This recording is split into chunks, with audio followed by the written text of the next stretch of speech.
Hello, guys. Hello. And welcome to Storytime. I have Autumn with me today, and we are going to read another chapter of Peter Pan. Hi, guys. So let's get started.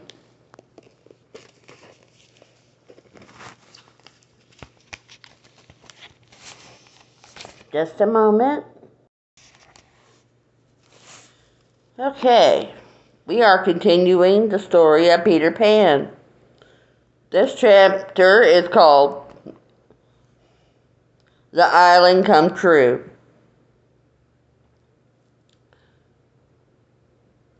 I think I've already read this.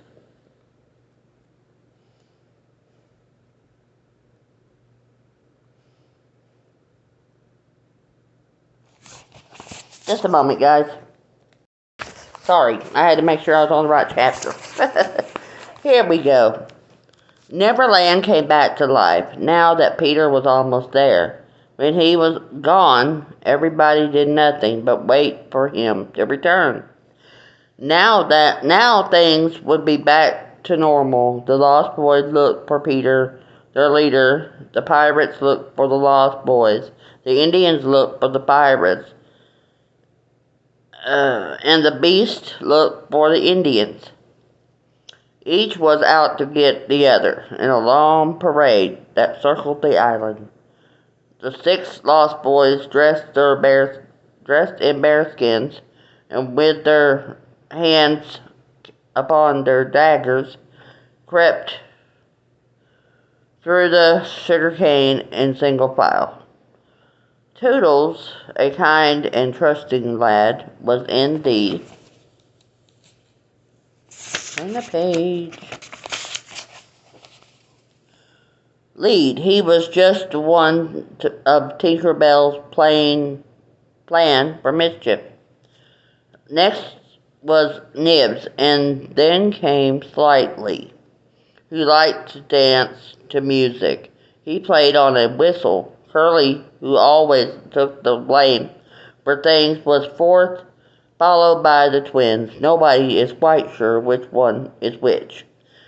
The sound of a song entered the thicket as the boys vanished into the gloom. That it was the pirates' dreadful song. Avast belay, yo-ho, heave-ho. Heave to, a pirating we will go. And if we parted by a shot, we're sure to meet below. The pirates were a valiant group. Seco was in the lead. Behind him was a black man with many names, and after him tattooed Bill Jukes, then came Gentleman Starkly and Skylights, and Smee. Although a pirate, Smee was anything but fierce. The others considered him pathetic, mainly because of his sense of fairness.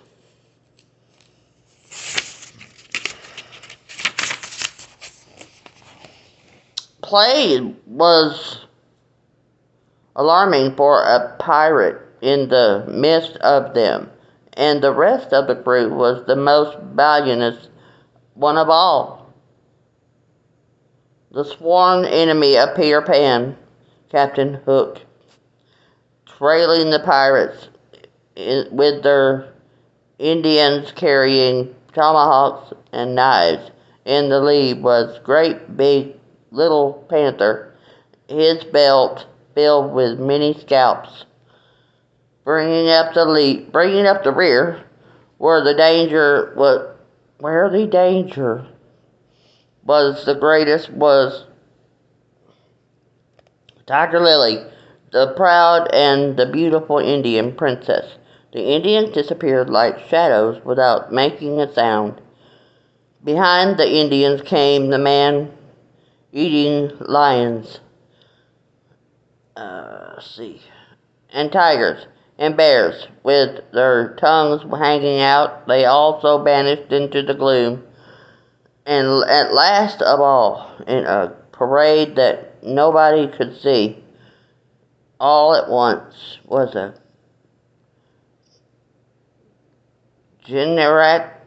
giggling crocodile. Sorry. It was hungry, too, but the meal it had in mind was quite special. The boys grew tired and stopped to rest, not far from their underground home. I wish Peter would come back, Toodles said. Maybe he can tell us more about Cinderella. Toodles believed his mother was quite like Cinderella. The only time the boys could talk about mothers was when Peter was away. Peter hated talk of mothers. Toodles stopped at the sound of far-off singing. It was the grim song they knew too well. Yo-ho, yo-ho, the pirate life, the flag of skull and bones, a merry hour, a hymn jumping rope, and hay for Davy Jones.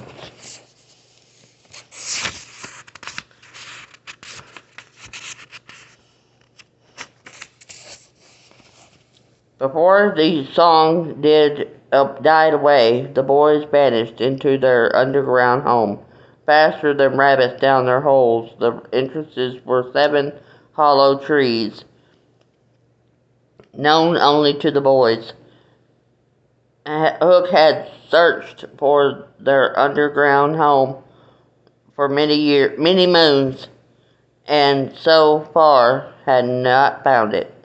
By the time Nibs was slow and hiding, the pirates entered the clearing just as he disappeared into the trees. Starkey spied on him. He pulled out his pistol to fire, but Hook's iron claw grabbed his shoulder. "Put away that pistol," Hook bellowed. "But it was one of those boys you hate," Starkey said. "I could have shot him easily and bring those Indians down on us," Hook said. Hook looking over his shoulder. "Do you want to lose your scalp?" Hook rubbed his chin with his good hand. "Besides," he continued, "that was only one. I want all 7. He pointed to the woods with his hook. "Now find them." The pirates scurried into the woods, leaving only... Where am I at? I got lost. Hang on, guys. Scurried into the woods, leaving only Smee and Captain Hook behind. The Hook followed them with his eyes. "Most of all, I want their leader, Peter Pan," he said to Smee. "He's the one who cut off my hand." He raised his hook threateningly. "I want to shake his hand with this," he growled, slicing the air with the shiny metal claw. He frowned. "Peter threw my arm into a passing crocodile," he said with a painful bent.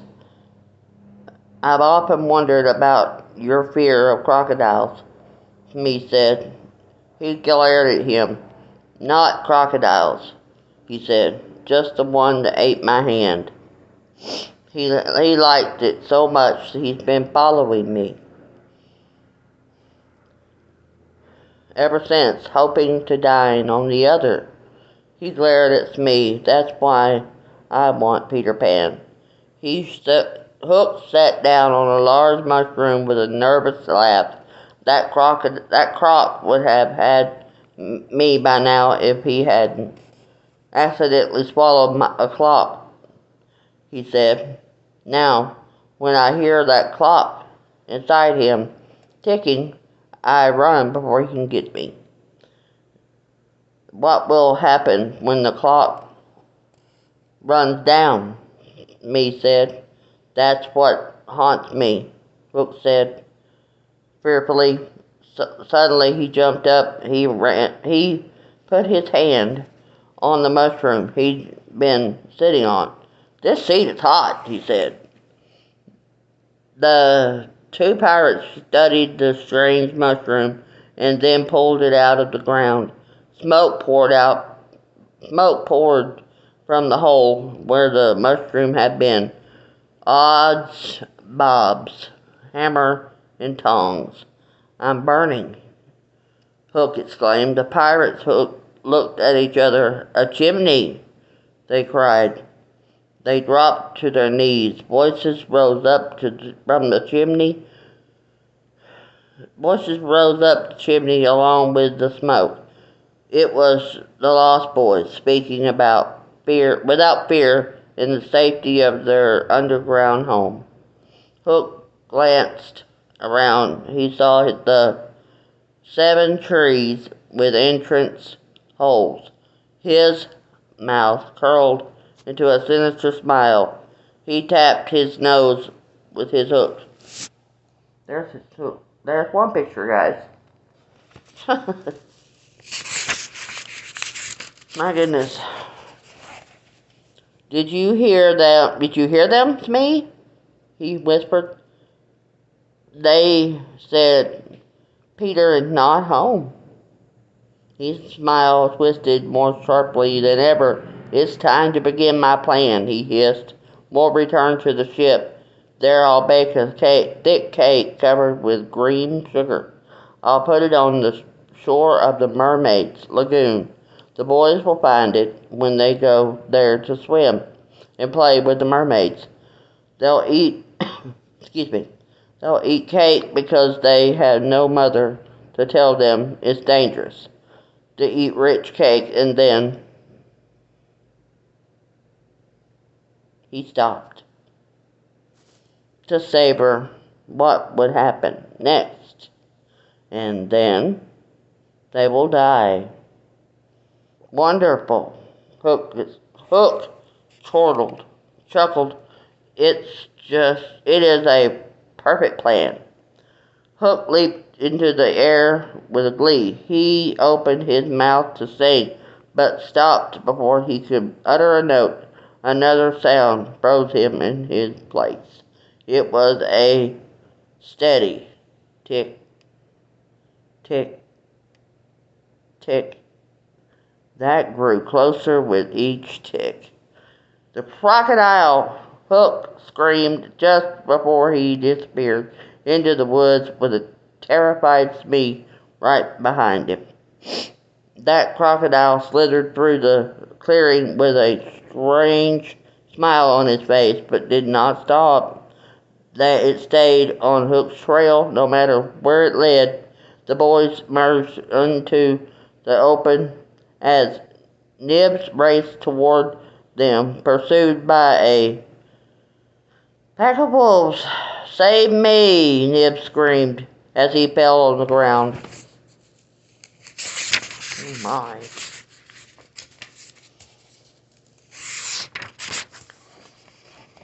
What can we do without Peter? One of the boys asked.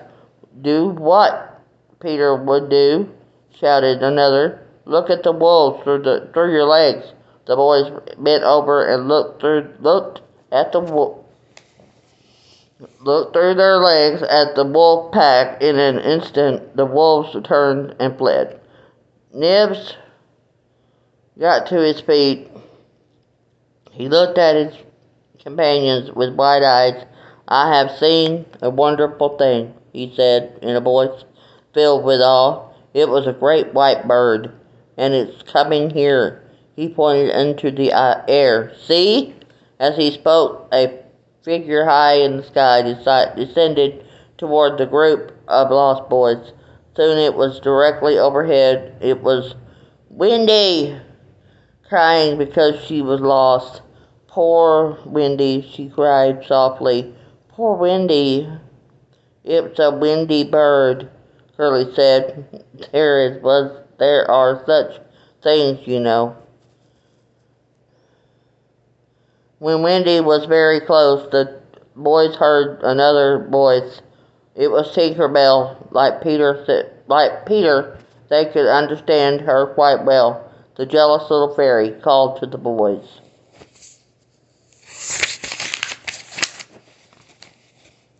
Shoot the Windy, Tinker Bell said. Peter wants you to shoot the Windy.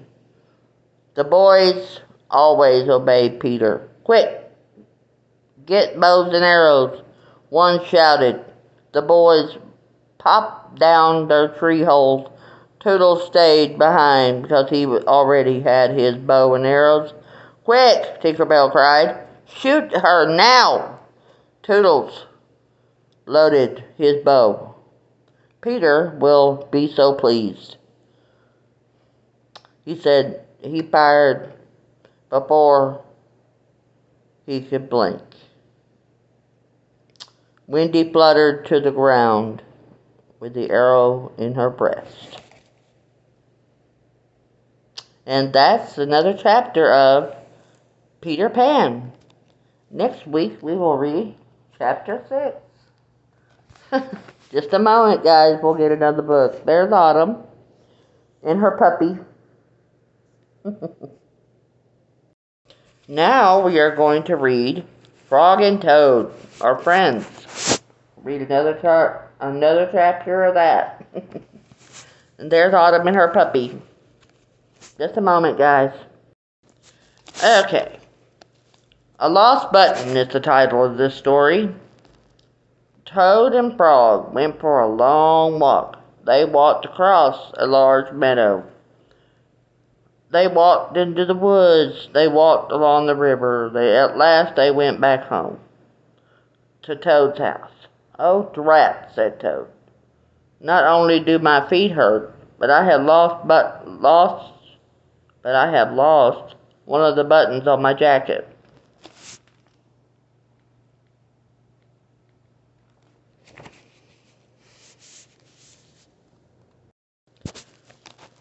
Don't worry, said Frog. We will go back, and to all the places where we walked, we will soon find your button. They walked back to the large meadow. They began to look for the button in the tall grass. Here is your button, cried Frog. This is not my button, said Toad. That button is black. My buttons are white. Toad put the black button in his pocket.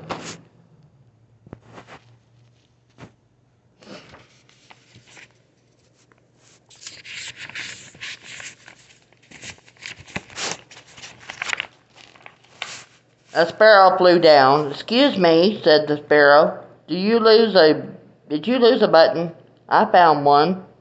This is not my button, said Toad. That button has 2 holes. My buttons have 4 holes. Toad put the button with 2 holes in his pocket. They went back to the woods and looked on the dark paths. Here is your button, said Frog. That's not my button, cried Toad. That button is small. My button was big. Toad put the small button in his pocket.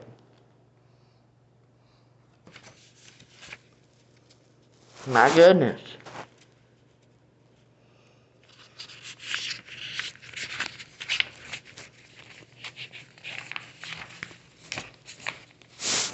A raccoon came out from behind a tree. I heard that you were looking for a button, he said.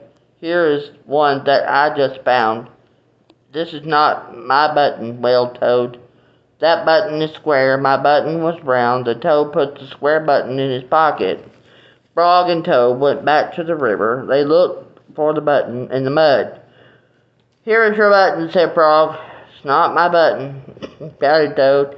That button was thin. My button was thick. Well, we know what happened to the button, don't we?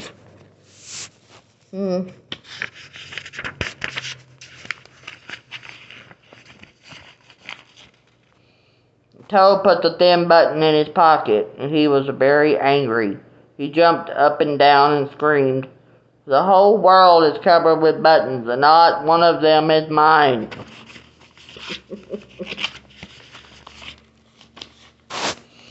Toad ran home and slammed the door. There, on the floor, he saw his white, four-holed, big, round, thick button. Oh, said Toad, it was here all the time.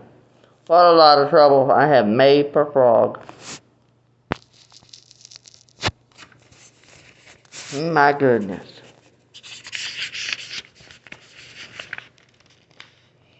Toad took all the buttons out of his pocket. He took the sewing box down from the shelf. Toad sewed the buttons all over his jacket. The next day, Toad gave his jacket to Frog. Frog thought it was beautiful. He put it on and jumped for joy. None of those buttons fell off. Toad had sewed them on very well.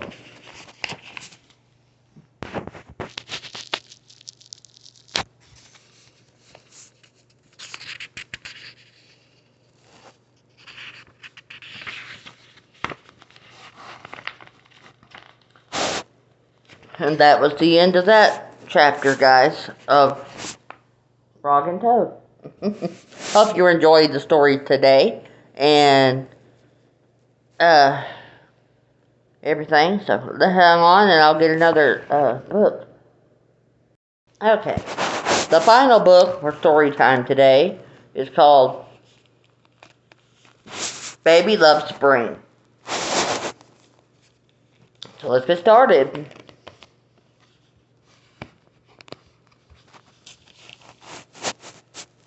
It's springtime.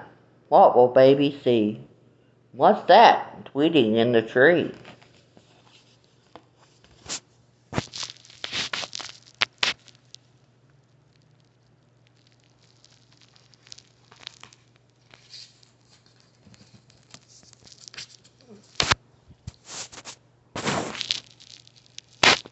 Look, there are little baby robins.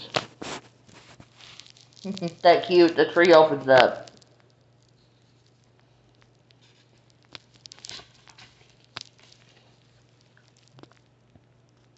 What's that squiggling in the dirt?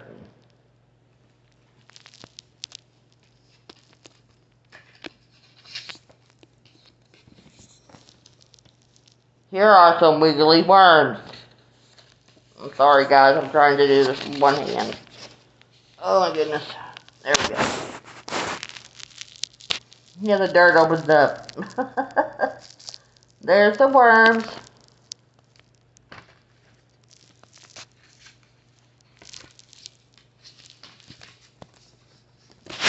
Alright. There's Autumn. What's fluttering behind the bush?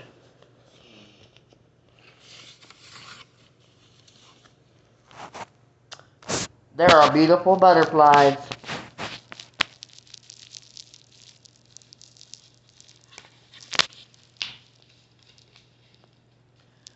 Something is falling from the clouds.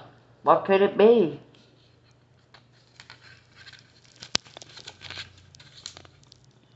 Oh no, those are big raindrops.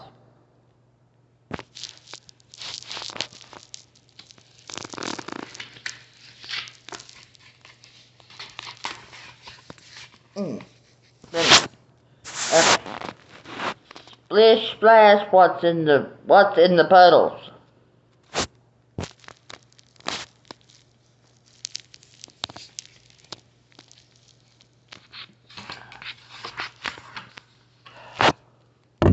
Oh my goodness, sorry.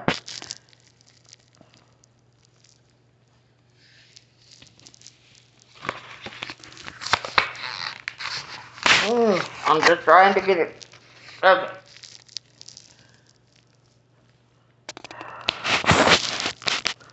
Splish splash, what's in the puddles?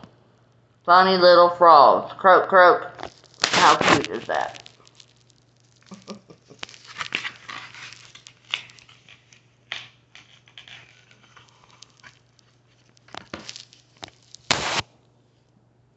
Okay, There we go. Behind, what could be behind the gate?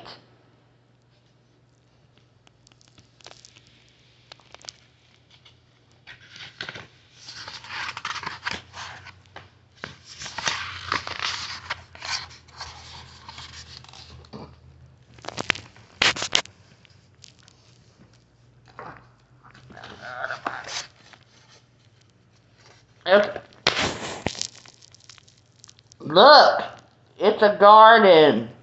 It's a beautiful garden. Happy spring, baby. How cute. It's okay. Thank you all for joining us today. Story time. And that was Baby Love Spring. So, okay. Anyway, there's Autumn and her puppy. And we wanted to remind you what this weekend is. It is Memorial Day. Memorial Day weekend. So I wanted you all to remember those who have lost their lives or currently serving in our military. Without them, we would not have the freedoms we have today. So, yeah, just want to remind you to be thankful. And if you see a soldier on the street somewhere or in the store, shake his hand. Tell him thank you for serving our great country. So, with that being said, Autumn and I are going to go because Mommy is hungry. And Autumn's going to sit here with Mommy tonight and her puppy.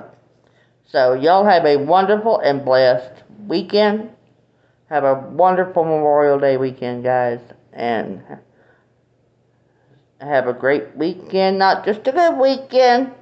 Oh, by the way, before I go, I wanted to say thank you all. You are awesome. You guys are just awesome. Thank you all for subbing to my channel. Oh my goodness, I have 172 guys. 172 subs. So when I started this, I didn't think I'd get one.